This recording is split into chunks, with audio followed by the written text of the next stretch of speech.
گوجری زبان میں اپڈیٹ سنیے۔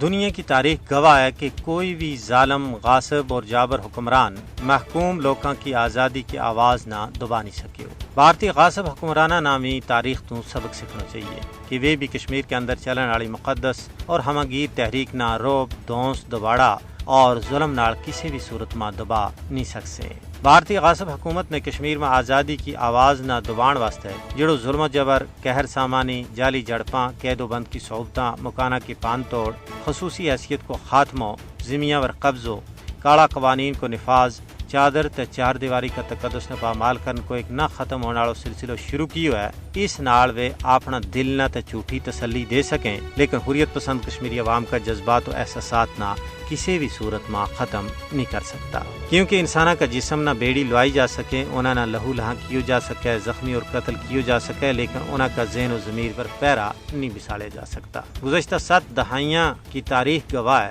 کہ بھارتی حکمرانہ نے وکڑو چانکیائی اور فرعونی حربوں تے ہتھ کنڈو ہے جڑو بے سر و سامان کشمیری عوام کی آزادی کی آواز نہ دبان واسطے نہیں آزمائے، لیکن کیا اس ظلم کا نتیجہ میں تحریک دبی ہے؟ ہرگز نہیں، بلکہ اس کے برعکس آزادی پسند کشمیری عوام کا دل میں موجود بھارتی نفرت میں اور زیادہ باد ہوئے ہے۔ اس تو معلوم ہوئے کہ 10 لاکھ بھارتی فوج کا وحشیانہ مظالم نال کشمیری آزادی پسندہ کا حوصلہ پست نہیں ہوا بلکہ اچا ہوا ہے۔ انہاں کی اپنا کاز کے نال محبت پروان چڑھی ہے، انہاں کے اندر ایک نو جوش، جذبو اور ولولو پیدا ہوئے ہے۔ یہی وجہ ہے کہ انسانی حقوق عالمی ادارہ، انصاف پسند دنیا، بھارتی اہل دانش لوگ بھارت نے یہ مشورہ دے رہے ہیں کہ وہ اپنی انتہا پسندانہ سوچ نہ ترک کر کے حقائق کو ادراک کرتا ہوا کشمیری عوام نہ انہاں کو پیدائشی تے بنیادی حق کی خود ارادیت فراہم کرائے۔